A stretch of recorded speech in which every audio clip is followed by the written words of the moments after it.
चलिए तो फिर शुरू करते हैं। चैप्टर नंबर 1 केमिस्ट्री का जो सबसे पहला चैप्टर है वो है मोल कंसेप्ट। ठीक है बच्चों, it's name is mole concept. लेकिन चैप्टर शुरू करने से तो मोल कंसेप्ट पहले तो बच्चों ये समझो कि भाई मोल का मीनिंग क्या होता है। मोल का मीनिंग होता है the unit to measure any quantity in chemistry. Chemistry में कोई भी क्वांटिटी को मेजर करने के लिए जो यूनिट रहता है वो मोल रहता है। मोल एक यूनिट है, यानी कि समझते हैं जैसे आप कोई भी चीज की लेंथ मेजर करते हो तो लेंथ को मेजर करते हैं तो वो मीटर में हो सकता है, सेंटीमीटर में हो सकता है। लेंथ मीटर सेंटीमीटर में हो सकता है। सेम वे अगर हम एरिया को मेजर करते हैं तो वो मीटर स्क्वायर में हो सकता है। अगर हम वेट को मेजर करते हैं, वजन देखते हैं, तो वो हो सकता है किलोग्राम में, ग्राम में। अगर हम वॉल्यूम को मेजर करते हैं तो वो हो सकता है metre cube, litre, centimetre cube या फिर डेसीमीटर क्यूब। ये सारे अलग अलग यूनिट्स है बच्चों। तो जिस तरह से इन चीजों के यूनिट्स है वैसे मोल भी खुद एक यूनिट है और इस पूरे चैप्टर में हम लोग ये पढ़ने वाले हैं। याद रखना ये जेई नीट के लिए सबसे इंपॉर्टेंट चैप्टर है, एज वेल एज पूरे केमिस्ट्री का ये बेसिक चैप्टर है। ये सबसे बेस एंड फाउंडेशन वाला चैप्टर है। तो ये चैप्टर में एकदम ध्यान देना। जहां पर भी समझ में नहीं आता मुझे कॉल करके मुझसे क्वेरी सॉल्व करवा लीजिएगा और पूरे पक्के में यहां पर ये जितना भी मैं लिखता हूं उसकी नोट्स भी बनाइएगा। देखिए याद रखना सेंटी को हम लोग रिप्रेजेंट करते हैं सी से, स्मॉल सी से, जिसका इक्वल टू होता है 10⁻²। डेसी यानी कि डी से, दैट इज इक्वल टू 10⁻1। मिली यानी कि m इक्वल टू 10⁻3। आपको एक बात मैं बता दूं कि आपने फेसबुक के ऊपर, इंस्टाग्राम के ऊपर और आप लोग ने यूट्यूब के ऊपर देखा होगा कि 10K, 10.2K, 1.5K। के का मतलब क्या होता है? तो के का मतलब होता है किलो। वह किलो इज इक्वल टू होता है 1000। किलो यानी कि होगा 1000। अब 1000 यानी कि 10⁻³ रहेगा। कैसे रहेगा? तो 10 मल्टीप्लाई बाय 10 मल्टीप्लाई बाय 10 हुआ बच्चों। ठीक है, ये एक्चुअल में 10⁻1 होता है। ठीक है ना, तो जब ये मल्टीप्लिकेशन में रहता है तो 10⁻1 प्लस 1 प्लस 1, तो ये हो गया ना 10⁻3। समझ में आया? यानी कि किलो इज इक्वल टू 10⁻3 रहता है प्यारे बच्चों। याद रखना 1 लीटर के बराबर क्या होता है, तो ये चीज आपको पता होगी। 1 litre is equal to 1000 centimetre. लेकिन 1 ml is equal to 1 cc रहता है। सेंटीमीटर क्यूब रहेगा, सी यानी कि सेंटीमीटर, सी यानी कि क्यूब। ठीक है, तो 1 ml बराबर 1 सेंटीमीटर क्यूब यानी कि cc रहेगा। तो 1 लीटर बराबर कितना रहेगा? अगर 1 लीटर बराबर 1000 ml है तो वो बन जाएगा that will equal to 1000 centimetre cube. ठीक है बच्चों, तो उसको हम लोग कैसे लिखते हैं? C cube into m cube यानी कि centi cube into metre cube. अब 1 लीटर इज इक्वल टू क्या होगा? अब 1000 लिखा आपने यहां पर लिख दिया, लेकिन ये सेंटी क्या होता है बच्चों? तो सेंटी इज इक्वल टू 10⁻² होता है। तो इसको मैं यहां पर ब्रैकेट में देखिए मैं लिखता हूं, यहां पर जरा ध्यान दीजिएगा। ये सेंटी क्या होगा? 10⁻² होगा, लेकिन यहां पर उसका क्यूब लिया है तो हम यहां पर भी क्या करेंगे? क्यूब लेंगे और यहां पर आएगा मीटर क्यूब प्यारे बच्चों। तो -2 इंटू 3 क्या हो जाएगा? -6 आएगा। यानी कि यहां पर क्या बनेगा? जरा ध्यान से देखना, ये जो 1000 है उसका मैंने यहां पर कैलकुलेट करके दिखाया, वो होता है 10⁻3। तो ये 1000 का यहां पर बन गया 10⁻3 और इसका बन गया 10⁻6। तो ये -6 और इंटू 3 है तो +3, तो बन जाएगा -3। तो 10⁻³ मीटर क्यूब बनेगा। ठीक है बच्चों, लेकिन 10⁻³ मीटर क्यूब को हम किस तरह से लिख सकते हैं? जरा ध्यान से देखिएगा। तो उसको हम लिख सकते हैं 10⁻1 होल रेस टू 3 इंटू आएगा मीटर क्यूब। समझ में आया प्यारे बच्चों? लेकिन 10⁻1 यानी कि क्या होगा? डेसी होगा कि नहीं? ये रहा, क्या होगा? वो होगा डेसी। तो यहां पर क्या बनेगा? डेसी यानी कि ये हो जाएगा, इतना पूरा 1 होगा तो 1 डेसीमीटर का पूरे का क्यूब होगा बच्चों। यहां पर d cube and m cube होता है पर हम इसको लिखते हैं इस तरह से, डेसीमीटर क्यूब यानी कि 1 डेसीमीटर क्यूब। 1 लीटर बराबर क्या होगा? 1 डेसीमीटर क्यूब। 1 लीटर बराबर 1 डेसीमीटर क्यूब बन गया। यहां पर समझ में आया कि नहीं? पता चला ना? यस बच्चों, अब यहां पर ध्यान दीजिए, यहां पर ध्यान दीजिएगा। आपने यहां पर देखा तो 1 लीटर, अब जरा ध्यान से यहां पर देखिएगा क्या होगा? तो 1 लीटर बराबर क्या हुआ? 1000 सेंटीमीटर क्यूब हुआ। 1000 सेंटीमीटर क्यूब हुआ कि नहीं? इसको पूरे को इस तरह से भी लिख सकते हैं, सी क्यूब एम क्यूब की जगह पर सी एम क्यूब भी लिख सकते हैं। लेकिन that is equal to 1/1000 in metre cube आएगा। ठीक है बच्चों, क्योंकि 1000 यानी कि क्या बनेगा? 1/10⁻³ बनेगा।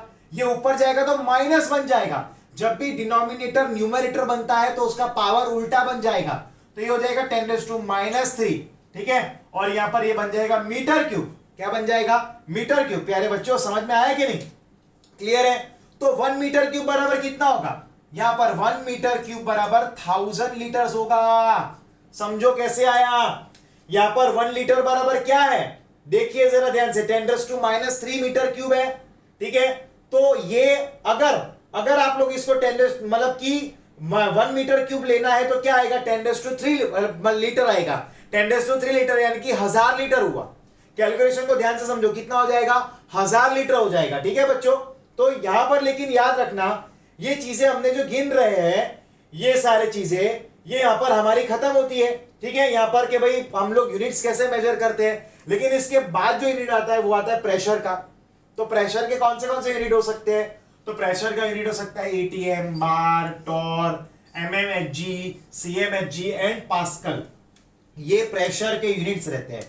लेकिन आपको याद होगा फिजिक्स में स्टैंडर्ड 9th में आप पढ़े थे प्रेशर का एक यूनिट रहता है न्यूटन पर मीटर स्क्वायर होता है। लेकिन प्रेशर बराबर क्या होता है, फोर्स अपॉन एरिया होगा, और उसका जो एक आई मीन के न्यूटन पर मीटर स्क्वायर रहता है उसको अपने पास्कल से भी रिप्रेजेंट करते थे स्टैंडर्ड 9th में, याद करिए, ठीक है, स्टैंडर्ड 9th में। अब हम लोग एक काम करते हैं, फोर्स यानी कि क्या होगा, मदर, m इंटू ए होगा, डिवाइड बाई क्या होगा, फोर्स अपॉन एरिया, एरिया का क्या होगा, मीटर क्यूब होगा कि नहीं, length into breadth, metre into metre, metre cube हो जाएगा। अब यहां पर जरा ध्यान से देखना, मैं आपको सॉल्व करके बताता हूं, जरा ध्यान से देखना कि यहां पर मीटर, ठीक है, यहां पर मास दिया हुआ है ऊपर, तो मास को हम किस में मेजर करते हैं, तो ये रहा, दैट इज केजी में, ठीक है। एक्सेलरेशन स्टैंडर्ड 9th में आप पढ़े हो, क्या आता है, मीटर पर सेंटीमीटर स्क्वायर, बराबर के नहीं। और यहां पर मीटर स्क्वायर तो ऑलरेडी है ही एरिया का, तो ये स्क्वायर और ये उड़ जाएगा और रहेगा केजी, क्या आएगा, केजी अपॉन, क्या आएगा, kg upon metre into second, ठीक है, metre into second square, sorry, kg upon metre into second square आएगा बच्चों, ठीक है। और ये जो यूनिट मिलेगा वो प्रेशर का होगा।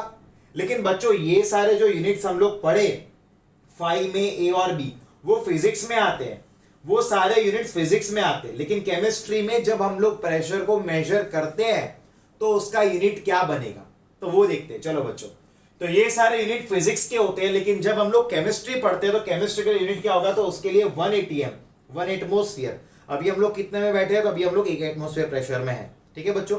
हमारे बॉडी के ऊपर भी अभी 1 एटमोस्फियर जितना प्रेशर लग रहा है, लेकिन अपनी बॉडी भी जो है वो बाहर की तरफ उतना ही प्रेशर दे रही है जितना प्रेशर ऊपर की तरफ आ रहा है, अंदर की तरफ आ रहा है, ताकि दोनों के बीच में प्रेशर में बैलेंस हो। लेकिन जब ये प्रेशर में गड़बड़ी होती है, जिसको हम लोग बोलते हैं high blood pressure and low blood pressure, आपको पता होगा, तब अपने बॉडी के अंदर अपने को कुछ प्रकार की कंपन फील होती है, प्रेशराइज फील होता है, ठीक है ना। तो अपना बॉडी क्या ट्राई करेगा कि बॉडी के ऊपर जितना प्रेशर आ रहा है उतना ही प्रेशर वो आउटवर्ड करेगा, ताकि दोनों के बीच में प्रेशर क्या रहेगा, दोनों के बीच में प्रेशर बैलेंस रहेगा। अब यहाँ पर केमिस्ट्री की बात है, ठीक है, केमिस्ट्री के अंदर प्रेशर के यूनिट्स क्या रहते हैं, what are the units of the pressure, ठीक है। अब देखो यहाँ पर डायरेक्ट वैल्यूज दिए हुए टेक्स्ट बुक के अंदर, 1 atm is equal to 1.013 into 10⁻⁵ pascal. 1 atm, A को समझ लो 0, टी को समझ लो 1, एंड एम को उल्टा कर दो, एम यू रहता है ना, तो उसको यू उल्टा कर दो तो 3 हो जाएगा ना। तो इसको याद करने की ट्रिक है, क्या आएगा, 1.013 इंटू 10⁵ पास्कल आएगा। लेकिन 1 bar is equal to 10⁵ pascal रहता है, ठीक है। अब इनको इंटर कन्वर्ट करते हैं, चलिए देखते हैं। तो 1 atm इक्वल टू कितना बार होगा, तो देखो यहां पर ये कितना, पास्कल की वैल्यू क्या है, ध्यान से देखिए, तो यहां पर 10⁵ उठ जाएगा कि नहीं, ये क्या होगा, ये बार हो जाएगा कि नहीं इतना, तो 1 atm इज इक्वल टू 1.013 बार। अरे बच्चों यहाँ पर 10⁵ पास्कल क्या होता है, 1 बार रहता है कि नहीं, ठीक है कि नहीं, तो 1.013 बार हो गया ये, ठीक है। तो 1 atm is equal to 1.013 bar, इसका मतलब ये होता है कि 1 atm is nearly equal to 1 bar रहेगा, दोनों की वैल्यू सेम ही रहेगी, ठीक है बच्चों। एक और वहां पर वैल्यू दिया है कि 1 atm is equal to 760 mmHg, ठीक है, या फिर उसको बोलते हैं 76 सेंटीमीटर Hg, बराबर है। यानी कि उतने हाइट पर मर्क्यूरी गया। जैसे आप टेम्परेचर को मेजर करते हो तो उसके लिए क्या आता है, थर्मोमीटर आता है ना, तो थर्मोमीटर में क्या करते हैं, तो थर्मोमीटर जो लेते हैं हम लोग बॉडी टेम्परेचर मेजर करने के लिए जीभ के नीचे रखते हैं। धीरे धीरे क्या होगा, हीट उसको मिलेगी तो उसका जो लेवल है मर्क्यूरी जो उसके अंदर है वो राइज होगा, ठीक है बच्चों। सेम वे क्या होगा, जब अपने मर्क्यूरी में मेजर करते हैं प्रेशर को, तो क्या होगा, जब एक एटमॉस्फेरिक प्रेशर है तो क्या करेगा, वो ग्राउंड लेवल से 760 mm जितने लेवल तक वो राइज होगा, कौन? तो मर्क्यूरी। ठीक है बच्चों, उसको हम लोग 1 ATM बोलते हैं। या फिर 76 सेंटीमीटर जितना राइज होगा वो, ठीक है। और 1 ATM is equal to 760 torque भी बोलते हैं उसको। 1 ATM is equal to 760 torque भी बोलते हैं बच्चों। टॉर्क नहीं, टॉर्क बोलते हैं, ठीक है। अब देखिए, अब ये जो सारे वैल्यूज है उसके 1 ATM इज इक्वल टू क्या मिला हमें? 1.013 इंटू 10⁵ पास्कल मिला। एक और चीज हमें मिलेगी 101.3 के किलो पास्कल मिला, ठीक है बच्चों। या फिर उसको बोल सकते हैं 760 mmHg, या फिर बोल सकते हैं 76 सेंटीमीटर Hg, या फिर बोल सकते हैं 760 टॉर्क, या फिर बोल सकते हैं 1.013 बार। यानी कि ये सारी वैल्यू एक दूसरे के इक्वल है, बस खाली क्या यूनिट अलग अलग है। जैसे मैंने 1 किलो में, मान लो कि 1 किलो में सब्जी लाया, तो मैं ये भी तो बोल सकता हूं कि मैं 1000 ग्राम सब्जी लाया। समझ में आया कि नहीं? दोनों की क्वांटिटी एक है, बस बट क्या है? यूनिट अलग अलग है। समझ में आया? यूनिट अलग अलग है। जैसे किसी ने बोला कि मैं 10 ग्राम गोल्ड लाया, तो आप ये भी बोल सकते हो मैं 1 तोला गोल्ड लाया। तो यूनिट अलग अलग है, लेकिन वेट जो है वो तो सेम रहा है ना। तो सेम है, यहां पर क्या है? वैल्यू सेम है बट यूनिट अलग अलग है। अब आपको क्वेश्चन ये पूछ सकते हैं, चलो समझाने के लिए मैं यहां पर एक छोटा सा क्वेश्चन लेता हूं कि क्वेश्चन आपको ये पूछ सकते हैं कि यहां पर हमारे पास 152 सेंटीमीटर Hg है और उसको हमें कन्वर्ट करना है प्रेशर। उस प्रेशर को हमें कन्वर्ट करना है, मान लो कि एटीएम में कन्वर्ट करना है बच्चों, एटीएम में कन्वर्ट करना है। तो ये रहा एटीएम वाला, ठीक है बच्चों। लेकिन यहां पर सेंटीमीटर Hg दिया हुआ है, तो सेंटीमीटर Hg के लिए हम लोग क्या करेंगे? ये वाला लेंगे कि नहीं? तो बस यहां पर आपको शॉर्टकट ये करना है कि अगर आपको कहीं पर भी आपको कोई भी एक वैल्यू दिया है प्रेशर का, उसमें से कोई और यूनिट से वैल्यू फाइंड करना है, तो आप क्या करोगे? सिर्फ डिवाइड कर दोगे। आप 152 डिवाइड बाय सेंटीमीटर Hg यानी कि ये वाला है, तो डिवाइड बाय आप 76 कर दोगे प्यारे बच्चों। तो ये क्या आ जाएगा? ये 2 ATM प्रेशर आ जाएगा। यहां पर हमें मिल जाएगा 2 ATM प्रेशर। समझ में आया कि नहीं बच्चों? क्लियर हुआ कि नहीं? तो यहां पर हमें मिल जाएगा 2 ATM प्रेशर। याद रखना, ये जितने भी वैल्यूज हम यहां पर देख रहे थे वो सारे इंटर कन्वर्ट कर रहे हैं। और आपको ये याद रखना होगा, आगे आपको 11th में और 12th में केमिस्ट्री में जब न्यूमेरिकल्स आएंगे, तब आपको कोई न्यूमेरिकल में कुछ डेटा कुछ यूनिट में दिया होगा, उसको आपको कुछ और अलग यूनिट में कन्वर्ट करना होगा। तो तब आपको ये सारी चीजें अप्लाई करनी होगी। यहां पर ये सारी चीजें हमें नहीं आती, वो सब फिजिक्स में आता है, बट मैंने आपको पढ़ा दिया ताकि आपको काम आए। जब आप फिजिक्स पढ़ोगे तब आप ब्लैक ना रहो। हमें केमिस्ट्री में ये सारे 1 2 3 4 और 5, ये 5 वैल्यू को याद रखना है। 1 ATM equal to 1.013 into 10⁵ pascal, 1 bar is equal to 10⁵ pascal. 1 ATM equal to 1.013 bar भी बोल सकते हो, जिसमें से मतलब हमने इसमें से इसको ढूंढा, that is equal to 1 ATM बराबर 1 बार होता है, ठीक है बच्चों। और 1 ATM is equal to 760 mmHg भी होता है, या फिर आप बोल सकते हो 76 सेंटीमीटर Hg, ठीक है। और 1 ATM is equal to 760 torr भी होता है, 760 टॉर भी होता है, ठीक है बच्चों। अब यहां पर हमें ये वैल्यू मिल गया है। अब हम लोग देखते हैं कि भाई अब आगे के टॉपिक पे जाते हैं, जो एक इंटरेस्टिंग टॉपिक है कि टेम्परेचर के इंटर कन्वर्जन में। आपने प्रैक्टिकल लाइफ में देखा होगा कि जब भी किसी को बुखार आता है, whenever someone is having fever, तो क्या करते हैं? डॉक्टर थर्मोमीटर को रखते हैं टंग के नीचे और फिर बोलते हैं कि भाई हाँ 1 बुखार है, 2 बुखार है, 3 बुखार है। एक्चुअल में ऐसे 2 4 5 बुखार नहीं होते। होता क्या है कि अगर उनके थर्मोमीटर के ऊपर 101, अगर उनके थर्मोमीटर के ऊपर 101 वैल्यू आ रहा है बच्चों, ठीक है, यानी कि क्या होगा वहां पर 101 अगर फ़ारेनहीट आया है, 101 फ़ारेनहीट आया है, ठीक है, तो वो मतलब कि अगर 1 बुखार है यानी कि 101 फ़ारेनहीट है, 2 बुखार है यानी कि 102 फ़ारेनहीट है, 3 बुखार है तो 103 फ़ारेनहीट होगा। समझ में आया कि नहीं? यानी कि हम लोग मेडिकल टर्म्स में टेम्परेचर को फ़ारेनहीट में मापते हैं, केमिस्ट्री के टर्म में हम लोग उसको के यानी कि केल्विन से मापते हैं, और रूटीन लाइफ में जब हम न्यूज देखते हैं तो अपने सिटी का टेम्परेचर डिग्री सेल्सियस में बताते हैं, ठीक है बच्चों। तो हमें किस में बताएंगे? डिग्री सेल्सियस में बताएंगे। चलिए मैं बताता हूं आपको, हम लोग 2 इसके क्वेश्चंस भी करेंगे। जैसे यहां पर के यानी कि केल्विन बनेगा, डिग्री सेल्सियस ये हो जाएगा, और ये हो जाएगा डिग्री फ़ारेनहीट बच्चों, ठीक है। अब मान लो कि आपको दिया है कि भाई 25, अब देखो आपको कोई भी डिग्री सेल्सियस वाले टेम्परेचर को केल्विन में अगर कन्वर्ट करना है तो उसका फॉर्मूला होता है केल्विन के is equal two degree Celsius plus 273 होगा। ये अप्रोक्सीमेट वैल्यू आ जाएगा, ठीक है। एक्चुअल में 273.15 होता है, बट हम लोग यहाँ पर 273 ही लिखते हैं और वो सही होगा, एग्जाम में भी सही होगा, मार्क्स भी आपको मिलेंगे। चलिए देखिए आप जरा ध्यान से। अब अगर आप यहाँ पर ध्यान से देखोगे तो केल्विन यहाँ पर आपको दिया हुआ है। आपको मान लो कि यहाँ पर 25 डिग्री सेल्सियस दिया और आपको उसको कन्वर्ट करना है केल्विन में। कैसे करेंगे, इसको यहाँ पर रख दो तो K इज इक्वल टू यहाँ पर आएगा 25 डिग्री सेल्सियस प्लस 273 करेंगे, कितना आएगा 298 केल्विन आ जाएगा बच्चों। ठीक है, ये केल्विन में कन्वर्ट हो गया है ना, ये केल्विन में कन्वर्ट हो गया। अब मान लो यही टेम्परेचर को, यही डिग्री सेल्सियस को आपको फ़ारेनहीट, डिग्री फ़ारेनहीट में कन्वर्ट करना है, तो क्या करोगे, तो चलिए degree Fahrenheit is equal to, उसकी फॉर्मूला है 9/5 डिग्री सेल्सियस प्लस 32, है ना। इसको खोखा बना देते हैं, बॉक्स बनाते हैं, बहुत ही इंपॉर्टेंट है ये दोनों बहुत ही इंपॉर्टेंट है। चैप्टर नंबर 1 के दोनों फॉर्मूला इंपॉर्टेंट है।